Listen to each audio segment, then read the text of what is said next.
said just before me, you spoke about the necessity of sort of reliable smart contracts, and precisely we are concerned too in the French Central Bank about that issue, about the big issue. So we'll immediately kill something. I'm not allowed to speak about one word, so I will just quote my chief digital officer for that, Thierry Benoit.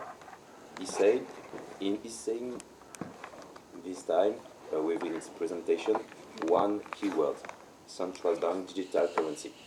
I'm not allowed to speak about that. So, unquote.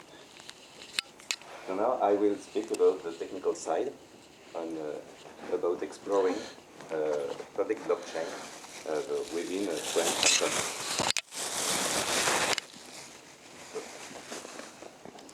As you saw, I will speak a lot about Tezos. For those who don't know, it's one of... I will speak, just before speaking about Tezos, I will speak about something some of you perhaps already know, formal proof. Basically, if you know a little about coding of Airbus or Ariane, these two companies have in common to have very big critical application to run. It's the same within, for example, the central bank. There are lots of critical applications. So you want your program not to fail. And in order to be sure about that, you can use one tool, formal proof. Basically, you have to prove your smart contract will not crash. It's more complex than that, but this is the idea. So this is what Airbus, Ariane, and Tezos have in common. So why Tezos? For that. Because we already know a little bit about many of its core devs, basically in real. Just to give some context, we worked on this just after the beta launch of the public blockchain. Basically, this is a complementary approach. Why? Because many people in the central bank work about these topics, but on different technologies, more broad, more commonly known technologies. Basically, Bitcoin is well known. Ethereum is known, not ad nauseam, but a lot known. So we wanted to understand clearly and deeply how a crypto can be launched and developed by talking deeply to its core dev, which is easier when they are in Paris. So basically,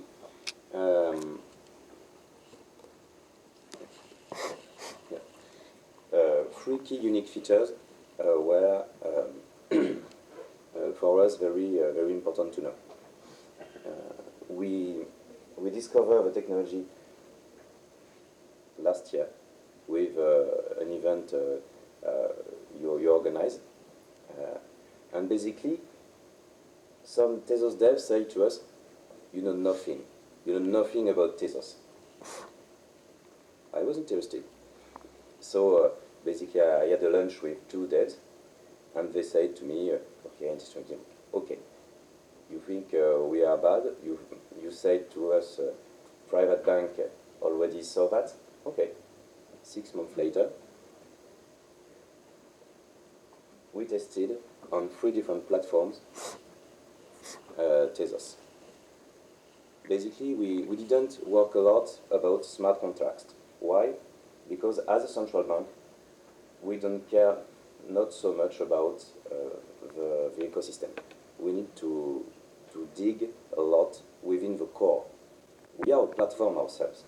So the main end goal for us is to see a public blockchain as a sort of little central bank. So we forked again and again and again. We deployed Tezos on our systems hundreds of times.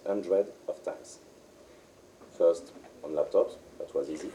Next, Eclair is sort of our AWS, internal cloud. We have two versions, there is another one. Why is it interesting? Because you can imagine a central bank cloud is not AWS. You have many restrictions, you have many things you cannot do. You cannot download free packets, etc., etc. This is exactly the opposite of a free peer-to-peer environment. So we have to dig a lot deeper in order to understand how Tezos worked. And the main challenge was the pie. That was the sort of the cherry, not exactly cherry, but the cherry on top. Basically, everything is easy on a laptop. It becomes more complicated with our internal resources because of restriction. But if you combine restriction on the hardware with all the other restriction, you can know basically if your protocol is very light or not. If you can run a full node on Raspberry Pi, you know this is something optimized. And for us, for environmental, I don't like a lot of this argument, because security, you have to pay for it. So if you burn some energy in order to secure a system, I'm not against that. I understand the logic of proof of work, which is a personal opinion, absolutely not the position of Banque of the socket. But we are happy to use something which is able to be relatively secure and not burning a lot of energy. So basically, the Pi thing was for us the most interesting part, and the most difficult, by the way. 2 months in order to implement Tezos, which was in beta still. So basically, previously, exactly last year, some core dev Tezos said to us, you are bad, you are really bad. And 6 months later, Arthur Bretman and few core devs of Tezos were in the French Central Bank for discussing about our work and saying, yes, we are developing that. You tried it, okay, you can't success because it was not developed yet. And basically, all of that work was useful for us in order to know we can put some public blockchains on 2 types of CPUs, x3086 and ARM, which is useful because some data center, basically, just a little thing aside, the French Central Bank have its own 2 data centers, very recent one. So we are really concerned about efficiency. That's why the ARM thing is important for us too. So we explored a few features. I have to precise, we are not able to do everything by themselves, but we explore enough in order to not ask 2 stupid questions. Basically, we are here, recorders are here. We know that. But by digging a lot, we were able to ask a good question. As we can. So, the thing most useful for us was the zero knowledge proof. Because for every technology on the blockchain field, the main thing is we can't combine, for the moment, really well GDPR, aka confidentiality, with our application, with blockchain. Blockchain and confidentiality is not antithesis. I want to precise that was absolutely not possible to test it on the moment, but that was a success for us. We want to know if it was possible or not. We were not. We are not on. We are exploring. We are not building yet, because it's not yet good enough for us. It was not yet good enough for us. So we quickly tested a few standard smart contracts. So auction, as you said it, that was really interesting. little ICO on wallets. But that was not the main thing for us. The built-in governance was not in place yet. Now it is. And the depots was the main thing we tested. Basically, the sort of little anecdote. We write a little script in order to deploy not one node, not two, not 10, but 600 nodes with just one command. Not on a Pi, but on our cloud. And 2 or 3 months after our first meeting, the first contract was really truly verified. But before, that was just a sort of promise. Oh, I forgot about one thing we discovered by discussing with core devs. This is we can possibly change in live the type of consensus and transaction system. Not easily, but it is possible, potentially. This is sort of a polar opposite of Bitcoin. That is why it's a complementary approach. Bitcoin is sort of stability thing. I'm speaking about protocol, not about price, but protocol. And there is many altcoin out there, and many things resembling to blockchain, so just as Hyperledger, etc. That this is not as interesting for us than that, because we can really have something finely tuned and really easy to run. So, but the main thing for us, the main success, was to understand clearly the limits of the protocol. And basically, the smart contract language is not easy for devs for the moment. But they are implementing and preserving formal proof compatibility. They are implementing other types of language right now. And the main concern for us is the bakers. The bakers is the stakeholders. Proof of stake, stakeholders, they called it the bakers. And it is open source, we can take it and finance some other version if we want to. And the main thing for us is when the zero knowledge will be available or not. Because for the moment, the killer thing for all applications for us is something, basically, no bank and no central bank can actually implement something really serious without fine-tuned confidentiality. So that's why we are so we dig so deep with them. This is a sort of superficial, but for the French central bank, this is not nothing to communicate about some exploration. So basically, we post on Twitter or LinkedIn, the CDO, the Chief Digital Officer, officially said, yes, we done it. You can see there is a big difference between the real experiment and the data communication, but you can guess in a central bank it's not as easy as that to communicate quickly. But that was sort of a success. I have 5 minutes left. So.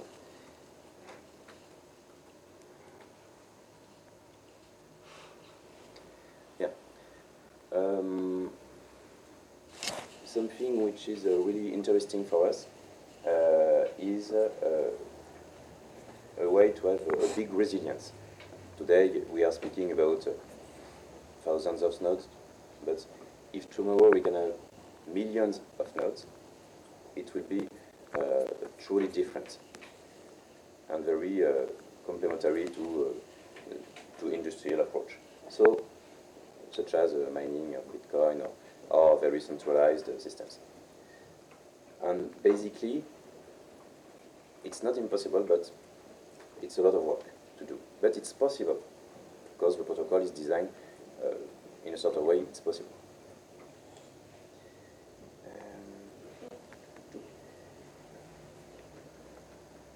We are in France, so I will speak French. Anyway, at the end of the presentation, merci de votre attention, and if you have any questions.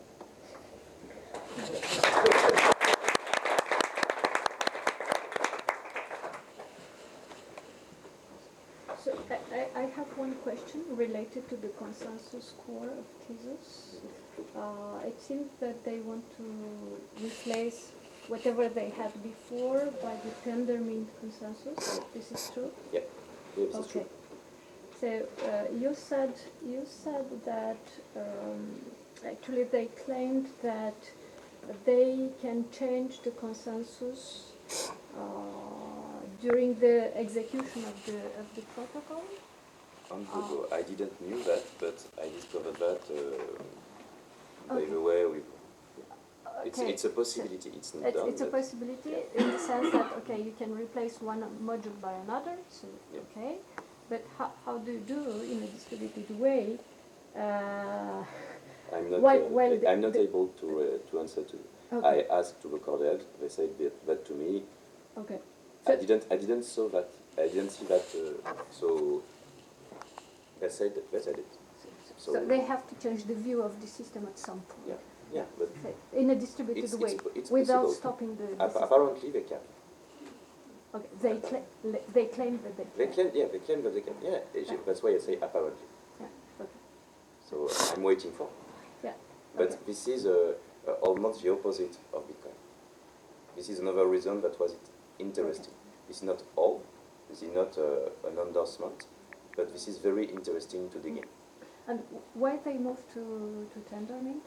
Why they didn't? It's more reliable, if I remember well. Okay. It's more. No. This is not about reliability. Sarah Tucci of the list said, explained that to me. It's about DDoS attacks. It's more resilience to DDoS attacks. So they are replacing the current thing, which sort of derivative of Cardano, and by Tendermint.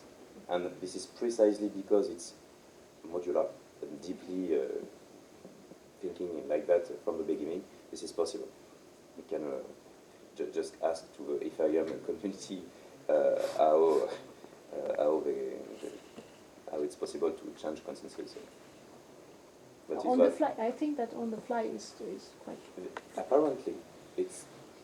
If I insist about that, this is because we are working on an application about very critical and contingency module, and in very degraded situation, it could be useful in order to, for example, have a consensus more adapted to a network communication states. That's why I asked the question, and that's why it's interesting for us. Potentially, it's not done. I haven't seen it.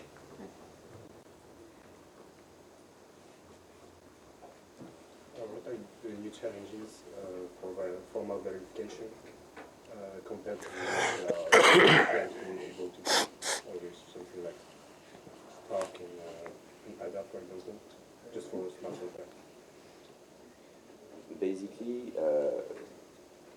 they take a very little smart contract. Basically, formal verification is something very long to do. They take 2 months to verify.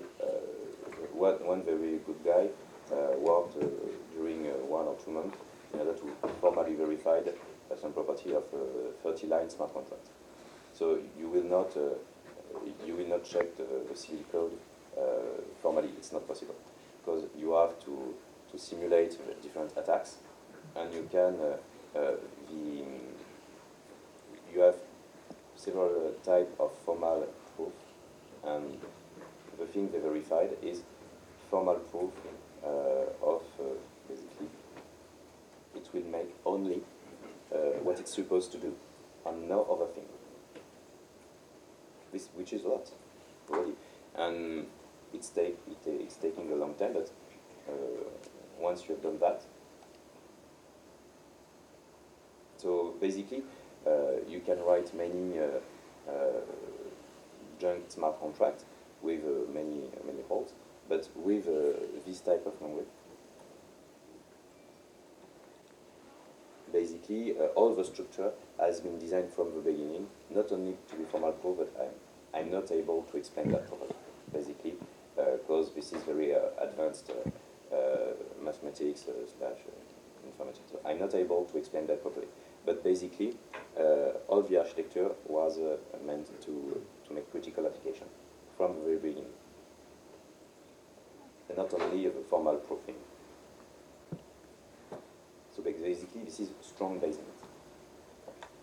Okay, let's thank to the speaker.